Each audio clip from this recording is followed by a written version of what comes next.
Welcome into Phil's Tax Hacks and Other Retirement Facts with CPA and personal financial specialist Phil Putney. Now let's get rolling with today's show. It's time once again for Phil's Tax Hacks and Other Retirement Facts with Phil Putney and myself to talk about taxes. Everyone's favorite topic, That's taxes. Right. We're going to do common questions about taxes in retirement. Sure. So, kind of take that standpoint of it's what are we in the end of October? No, 1st of November. Yeah, 1st of November now. Yeah. And we start thinking about it, right? We pay a little more attention to taxes at the end of the year. And a lot of tax planning going on right now for us at least. So yeah. And that's all tax, that's all tax preparation, Phil. Right.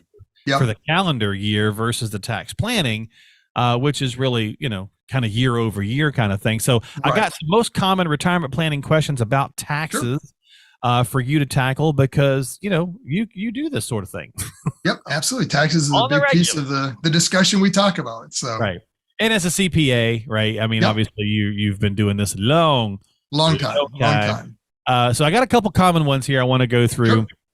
Let me start with this though. A lot of people kind of wonder about the current tax strategy, that they're using while working and then into retirement. And it's a different animal, right? So the same tax strategy that you use while working, when you get into retirement, should it be treated differently? Oh, absolutely. Because it when you're working, I mean, it's pretty limited, right? I mean, you make what you make. And depending upon, what deductions you have, you may or may not itemize. And that's about it. It's pretty straightforward. There's not a lot of moving parts. And especially in today's tax rate, under the Tax Cuts and Jobs Act, which, by the way, is, again, technically set to expire at the end of 25. Right. Whether it does or not, we don't know. I mean, but on the books, the way it sits right now, it's going to end at the end of 25. But under that current Tax Cuts and Jobs Act, the standard deduction is really high. Right. And now most people don't itemize, So, I mean, it comes down to just taking the standard deduction. So when you're working, it's pretty straightforright. They made it easier with that. I mean, we'll just get right to that because that was my next question, actually. Will I have enough deductions? But they've made it easier. Right. For most people, it just doesn't matter. Yeah. Think what you want to think, whatever kind of political spin you want to put on that for people who want to go down that avenue. But they did make it simpler, right? I think the idea was to make that whole process simpler so that it's so high for married couples. What is it, 25 grand? Yeah, it's 25, especially if you're over 65. It's almost 29 now. It's like 28. Oh, okay. Yeah, so both couples are over 60, both parties are over 65. So I mean, it's probably not going to. It's a significant number. Yeah, it's and if you think really of hard to itemize for the average person, right? Yeah, the big three that goes into that are typically mortgage interest, state and local taxes, and charity. Yeah, mortgage interest. Typically, you're at the end of the mortgage. In retirement, maybe not. It depends on your scenario. Sure. But if not, you're at least later in the mortgage, so the interest is less. If you got 25 grand worth of deductions in those three, boy, you're making some change or something. Yeah. I mean, the state and local taxes is the one, at least in our neck of the woods, that really got whacked because they limit it to 10,000. Okay. So even if you had a couple of houses, a residence and a cottage or something like that, and you're paying state of Michigan taxes in our area, you're probably well above the 10, but you only get 10. And then there's charity. So I mean, if you're not giving much in charity, the chances are, most people, as you enter retirement, you're probably not hitting those. Okay, so devil's advocate. In 26, it goes back to the Obama era administration taxes if they do nothing else, right? Right. They can always change this. This is always a flow and a work in progress. But if they do nothing else, it goes back to that era. So, do people see less or as many deductions in retirement in that kind of tax code, or still no? It could, because it kind of brings back the old standard deduction. So basically half, right? Right. Easiest thing, think of it, instead of that 28, maybe it's closer to 15, and it'll be indexed from inflation from what it was then. Right. Your personal exemptions come back. Remember that concept? You got deductions for the kids and you individually. Well, that comes back. Right. So now the threshold isn't 28, maybe it's only 15 or 16. So now you have a possibility, especially, and the cap on state and local taxes goes away. Right, but I'm talking retirement years versus working years, because you're probably not going to have the kids, for example. Right. So the kids that piece wouldn't really come into play, but I mean, it just comes into on that standard deduction, the threshold drops dramatically. On average, do we see as many? Probably not, though. No, you're still not going to have as many, but you're going to get quite a few more that come in, especially if you're in a state that has higher property taxes and state income taxes. Yeah, the SALT tax. Because the biggest thing, that SALT tax, they call it, the cap goes away. So there's no 10,000 cap anymore. It's unlimited, whatever you pay. Yeah. And if you're charitably inclined at all, then chances are you may. Again, you got to run the math just to see, but it becomes more of a viable option at that stage. Most of us assume that we're going to be lower in retirement too, in the tax bracket, right? So this is the standard conversation, I guess, of the last however many years you want to put on this, Phil. You've been doing this a while, but I think what happens is that we, in the last 30 years, let's say 35 years, we get a job, we go to work, we're told to pump money into the 401k. When we get to retirement age, we'll be okay, and we'll be in a lower tax bracket. And that's just kind of the accepted norm. Right. I don't know how many people actually are, and how many people actually think that that's accurate, because it really isn't, is it? Well, no. So most people think that's the case, right? I mean, that's, again, your point, what we've been told all our life. You're going to be in a lower bracket in retirement, less income. So, just postpone that, delay it. Right. Kick that can down the road. So to speak. Exactly. Our government's done a great example of that for us, how to kick the can down the road. Right. But unfortunately, if you've saved well, right, especially if you have been higher earners, married couple, especially, because now you got 2 high Social Security benefits. Right. If now there's a pension involved, and you've saved in a 401k retirement plan of some sort, chances are you're not going to be in a lower tax bracket. And very often I see clients, by the time everything kicks in with required distributions, the pension, Social Security, even if we take the pension out, you're going to get pushed into possibly the same, if not higher, even if tax brackets don't go up. Just because you have all these different streams of income. And that's one of the things that really makes retirement taxes significantly different than working taxes. In working, I've got my wages and maybe deductions, itemized or not. That's it. In retirement, tax planning is way more critical in retirement, because it's the adage of it's not what you make, it's what you keep really comes into play, because now you've made it. The money's been made. Now, how do you hang on to it, right? And there's more options. You got a lot of planning strategies that come into play. Social Security, do I delay it? Do I take it early? There's pros and cons. The tax side of Social Security is, worst case, only 85% of it's taxable, and it could be even less of that if we can manage and reduce some of your other types of income. Right, of the streams. So we might be able to reduce the taxability of your Social Security by delaying that, growing it, making it a bigger portion of your income later on. Yeah. Roth conversions comes into that strategy of, maybe I don't wait till 72 and I have to take the money. Maybe I start moving and paying taxes early. Yeah. So there's all sorts of strategies. Pensions, you get into the big pension. Animal to manage for sure. Oh, so and I hear this all the time, especially I'm teaching a class again tonight, when we start to go through these different pieces and say, well, you got this option and this option and this option. You've got a lot of moving parts. And as you change this one, this changes and then that changes. You mentioned the Roth, for example. So all retirement accounts are not taxed the same. Think about the buckets. We talk often about income buckets. Well, you have tax buckets too, right? It's kind of retirement tax buckets, and they're all taxed a little differently. Yeah. So there's 3 tax buckets, we call them. Okay. Taxable investments, that's going to be after tax money that's gone in. You already pay tax on the principal, interest, dividends, capital gains that get earned on that account. You pay tax on, even if you reinvest it. Okay. All right. So I always say you've got a taxable investment if you get a 1099 interest, dividend, 1099B at the end of the year. That's a taxable type investment, right? Taxable as far as the earnings go. And the key there is, even if you reinvest it, you're not touching it, you just let it grow. Tax deferred, that's the retirement accounts, IRAs, 401ks, 403bs, there's 100 names for them, but it's the alphabet soup, right? It's a traditional retirement account, tax deferred, right? All the money gone in that you've contributed, that's been tax deferred. You've taken a deduction for it. That's the can we've been kicking, right? All the growth in that account's been deferred, right? That's the whole concept of, I'm going to be in a lower bracket when I retire, and that's where everyone's put the majority of their money, is in that tax deferred bucket. And the caveat there is, you can defer it, but that deferral ends at 72 now. Right. So at 72, you're forced to start taking that required distribution. And again, back to that prior question, often people are not. I talk to advisors all over the country. More times than not, people are not in a lower tax bracket. They think they will be, and they're not. And I think here now, when you build everything into play. Yeah. And let me add this to that, Phil, real fast. Is it doable? Yes.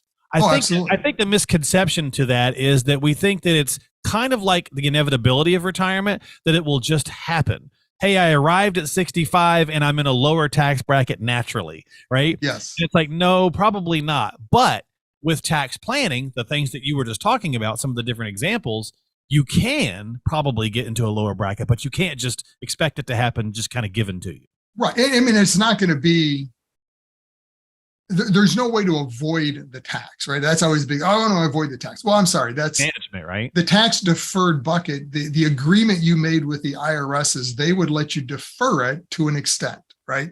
Right. Anytime the money comes out, it's taxed. And that's always the challenge in that bucket is the tax rate you pay on that bucket is determined at the point the money comes out. So if you pick when it comes out, you're much more in control and can manage that. If you wait till it happens, and I always joke in my class, there's two plans. There's the one you develop, right? Sure. You've run the strategies and figured out this is what I think makes the most sense and let's do this. Yeah. Or there's the default government plan. I mean, they've got a plan for you. You really, you don't do nothing. You really want your own plan. Yeah. Here's the plan. At 72, this is what you have to take. I don't care if you don't need it. You have to take it. We want our tax dollar. That's the agreement you made. So, and they can't make up their mind what they want to do because they keep changing it on the regular, as we all know, right? Yeah. So, it's always a moving target. But, yeah. Yep. Okay, I would be remiss if I didn't bring this one up. We hear a lot of these tax-free incomes in retirement, right? Right. So how viable is that? Is it a real strategy, and how viable is it? So to have a tax-free absolutely. income. Okay. I mean, it's absolutely viable. It obviously depends on your scenario. And when we say tax-free, again, you're not avoiding the tax. There's no way to not pay the tax in that tax-deferred bucket. Tax-free, if you're talking about that, is how do you get there, right? Yeah. So to get there, there are ways let's move it and do conversion. I mean, you can convert everything, get it into a Roth. Now it's tax-free in the Roth. It wasn't tax-free going there. You paid a pretty big tax bill to get there. Yeah. So it's a matter of having a strategy. And to me, you got to be very careful with this, the whole concept of tax-free. I can get you there if you want.